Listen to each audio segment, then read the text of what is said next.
voilà mbokk internet yi ñun ñoo fi ñëwaat la CAF TV ci lii nga xam ne moom mooy sensibilisation par rapport ak coronavirus bi ba tax na ñu ñëwoon fii ci poste santé bi ñëw nag daal di gisante ak ñoom mën a waxtaan ak ñoom ci li nga xam ne moom mooy feebar boobule nga xam ne fu mu ne nii daj na Sénégal daj na Afrique yëpp rawatina le monde entier ba tax na Kafountine ji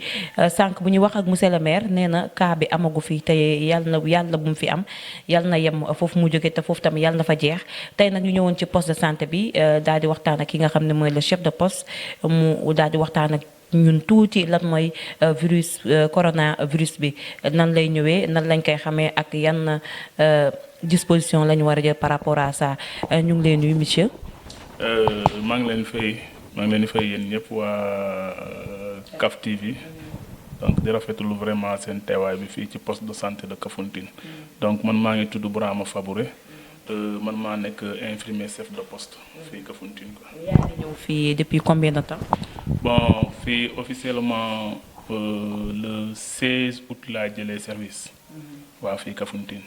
kon amagoo fi at. non defaguma fi at. yow nag sa dugg presque yàggu fi waaye mu daal di tombé ak mun nañ sax mun naa daal di tombé ak li nga xam ne moom mooy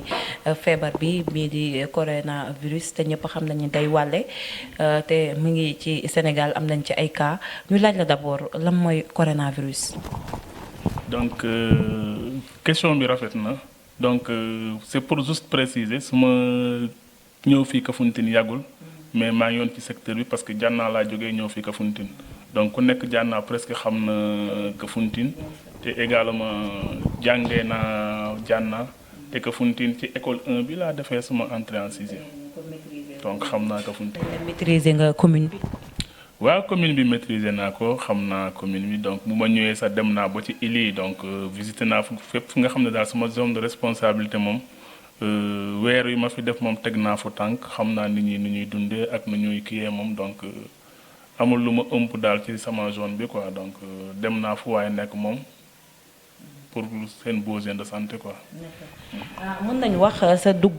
ci poste de santé bu Kafountine dafa xaaw a daal di tombé ak li nga xam ne moom mooy feebar di coronavirus bi ñu ñëwoon rek di la laaj déjà lan mooy coronavirus. donc question bi dafa am solo donc dugg bi waaw dafa tombé rek lu ñuy naan tombé ayel xaw ma gaaw xam nga dégguma xam nga doo voilà joolaa bu déggul olof la waaw mais bon mun nañu ne bon dogal yàlla la xëy na tamit yàlla tey man la fi teg pour vraiment ànd ak population bi ñu mën a xeex feebar bi parce que coronavirus bi doon na tamit feebar bi nga xam ne moom ay virus la parce que feebar dafa bëri ay façon donc yi virus moo koy joxe lii bactérie la donc yi dafa bëri ay germe la quoi mais bii moom virus moo koy joxe donc ay virus corona moom bëri nañu façon mais bii moom ñu ngi koy soog a découvrir en 2019 donc en Chine mois de décembre lañ ko soog a découvrir bon loolu moo tax ñu ne ko Covid 19 pour wane ni c'est en 2019 la donc xeet feebar bi nga xam ne daal c'est comme si bon ci dënn bi lay jàpp ci dënn bi donc sous forme de pneumonie lay doon voilà donc pneumonie daal ku soj xam nga ku soj moom donc c'est des maladies pulmonaires quoi donc soj la donc ak yeneen signes yi quoi xëy na tamit bu ñu soree ci waxtaan bi mën nañ ci gën a développer mais nag pour wan nit ñi daal bii moom xeet feebar bi moom Covid 19 ñu ngi koy soog a am mais am na yeneen tamit corona yi nga xam ne moom am na quoi. ba tey rek dañuy daan ñëw nga déjà yaa ngi ñuy wax la mooy coronavirus mais bëggoon nañu xam ku ko am yan signe lay joxe comme tout à l'heure nga mun ñëw citer yépp benn yoon. voilà signes yi daal donc loolu moo tax nit ñi foog ñu bàyyi ci xel trop parce que ñun fii nu ñuy fajee moom da ngay gis nit mu feebar rek mu ne sibiru laa am xaaral ma dem pharmacie nga dem ci pharmacie nga ne ko jaay ma paracétamol jaay ma kii te duñ la consulter. donc il faut que nit ñi xam ni feebar bi mën nañu bokk ay signes mais du même feebar donc tey mën nga am bopp bu metti nga soj nga sëkkat te du corona comme keneen mën na présenter signes yooyu mu doon corona donc loolu moo tax moom ku feebar daal am na yoon bu nga war a jaar pour faju donc signes yi moom dinaa ci ñëw di nga am bopp bu metti yaram bi dina tàng yàq yi dinañu metti di nga tisoli bakkan yi mën na xelli comme mën na fat donc ci au niveau de la gorge là ci put bi daal mën na ay xasan ay kii yooyu donc booy fuddeeku tamit dina neex mais bu la duggee bu soree ci yow moom muy maanaam yeneen phase yi moom di nga am ay détresse respiratoire muy maanaam di nga am problème pour nooyi xam nga donc xam nga feebar genre signe yooyu mën nañ ko retrouver ci grippe ki nga xam ne dafa am grippe mën nañ ci retrouver ci ki nga xam ne dafa am palu donc loolu moo tax nag nit ñi il faut que ñu def attention parce que mën ngeen bokk signe te doo leen bokk feebar. waaye dégg nañ tamit bët yi am na ci wàll. waaw bët yi am nañ ci wàllu parce que comme grippe la xam nga des fois nit boo grippé moom sa bët yi moom day xonk des fois mu mel ni luy xelli ay ndox ay kii yooyu moom donc mun naa ne bon signes yi moom yu bëri moom des fois ci visage bi lay apparaître face bi quoi donc xam nga bët bakkan gémmiñ ak dënn nooy donc tout ça moom bokk na ci signes yi te manifestation maladie tamit te xam nga tey moom mun naa ko am yeneen signes yi moom mun nañ ko bokk mais mu am tamit yeneen signes yi nga xam ne duñu ko bokk ça dépend tamit ci système immunitaire nit ki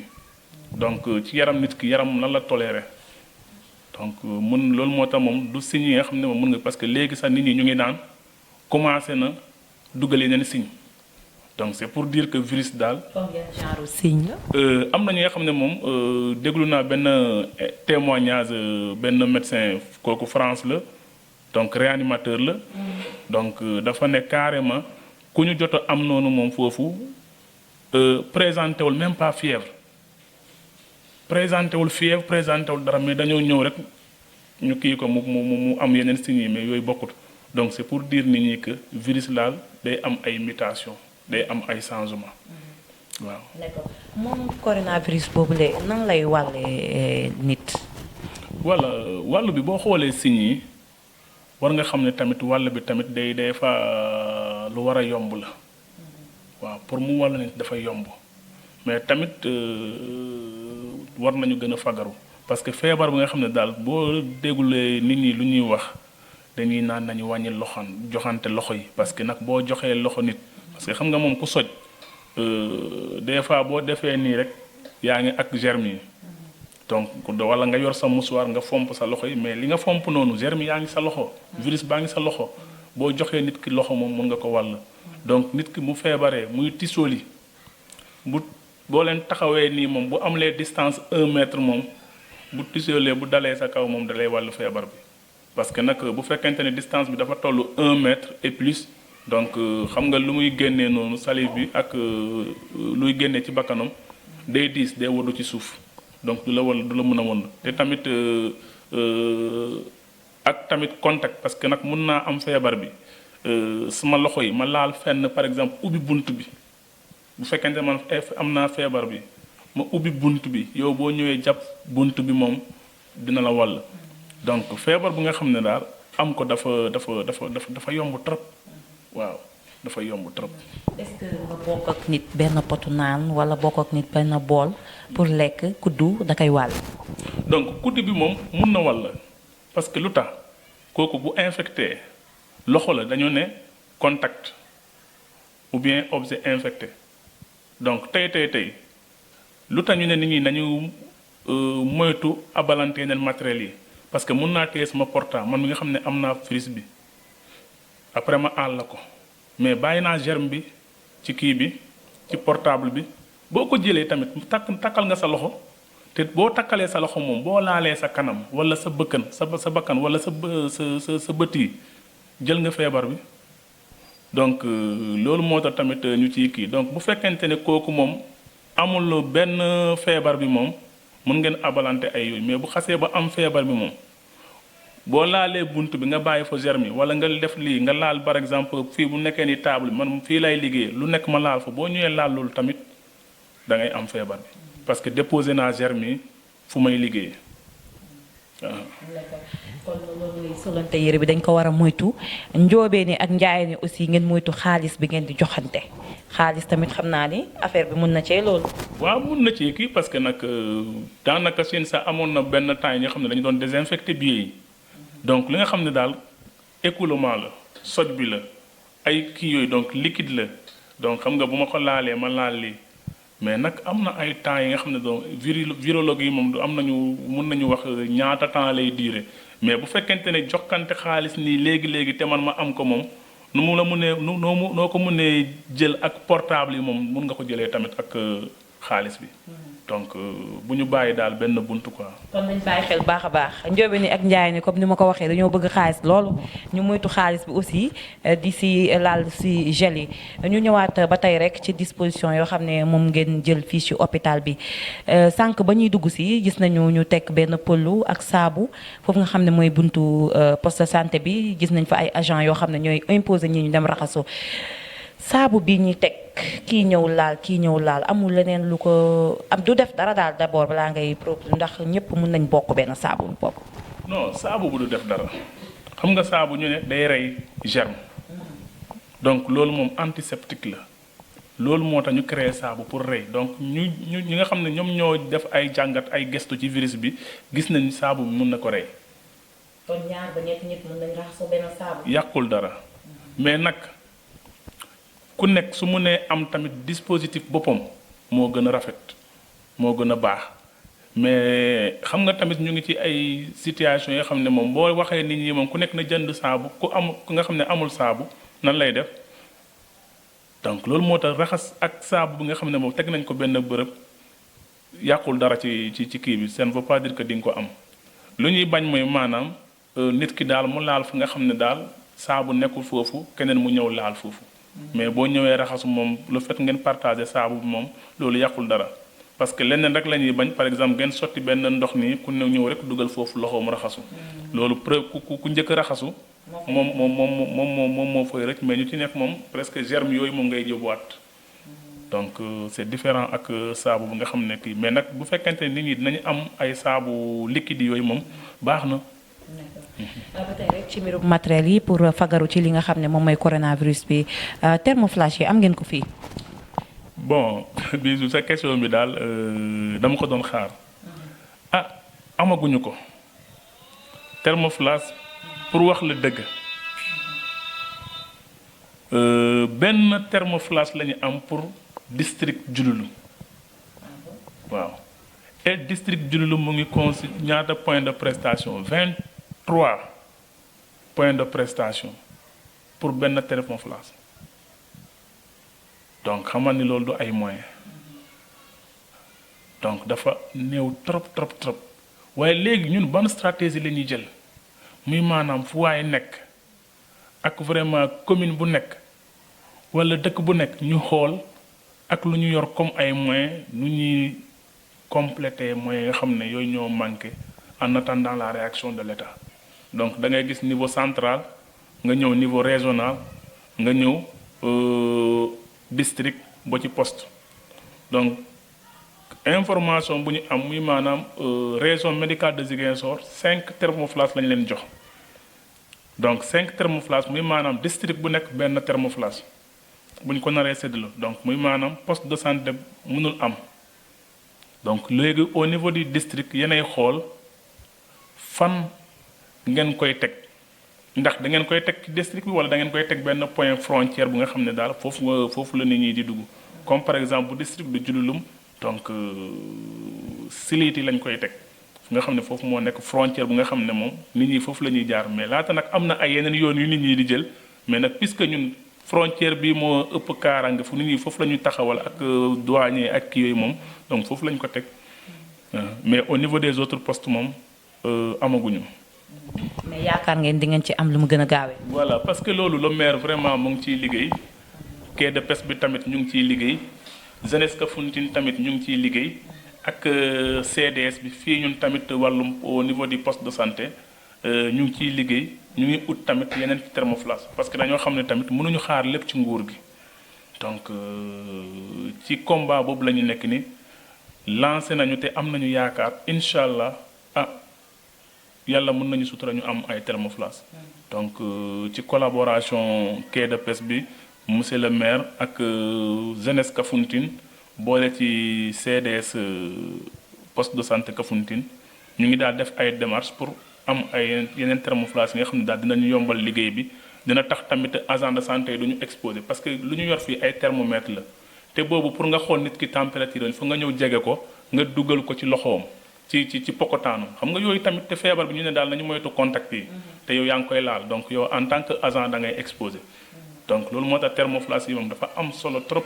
ci jamono bi parce que da ngay ñëw nga taxaw ak nit ki nga flashé ko donc des fois contact moom du am.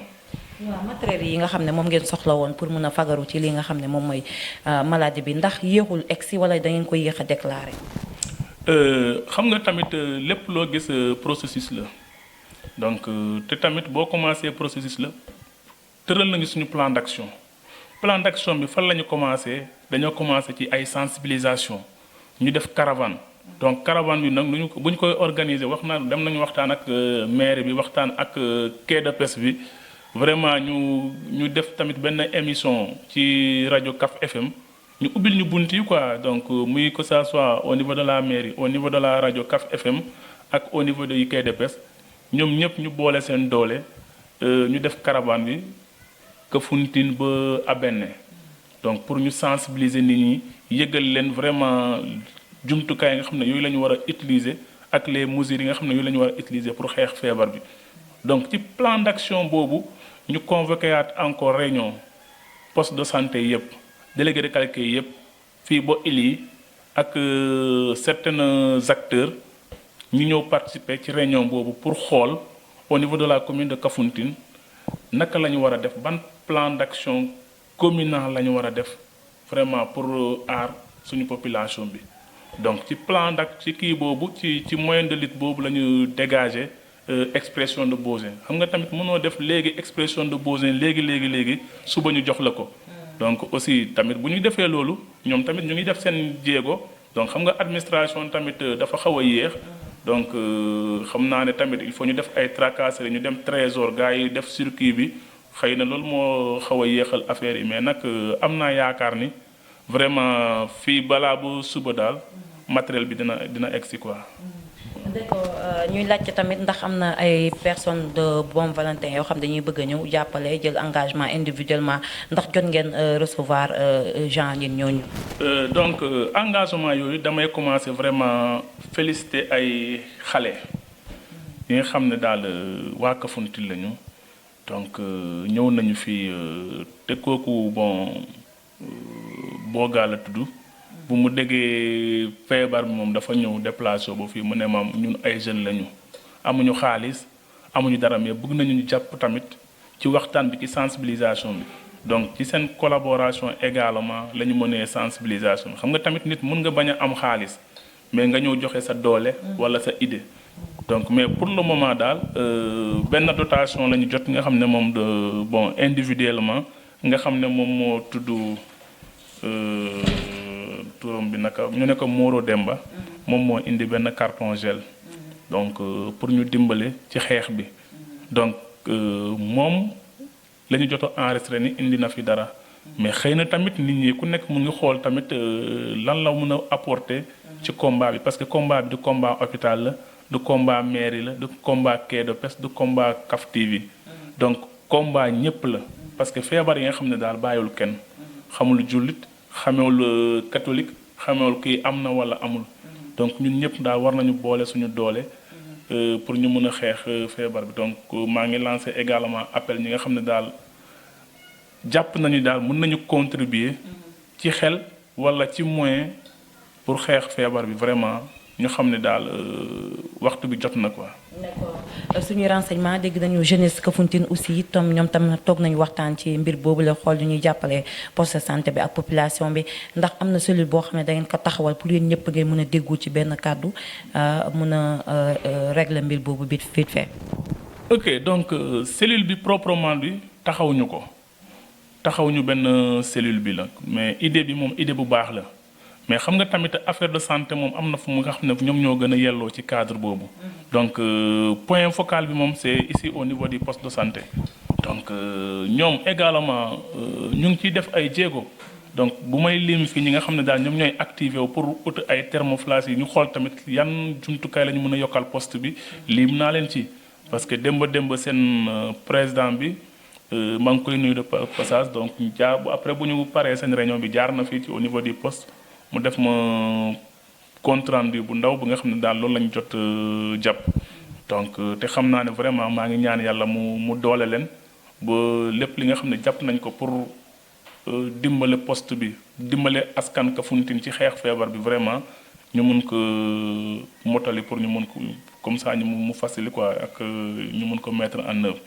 donc exemple yéen thermoflash bi ñaata ngeen war a soxla au niveau de la commune bi wala poste de santé bi. bon poste de santé bi moom. Au niveau du poste de santé donc fii moom bu ñu naree am un minimum. Au niveau du poste de santé au minimum il nous faut 4 thermoflash. Donc au niveau du quai de pêche au minimum il nous faut 3 thermoflash au minimum laa wax. Donc te am nañu tamit même fale au niveau des grands axes là donc bu ñu fa mënee am baax na parce que nag dafa dee feebar bu nga xam ne daal teel ko diagnostiqué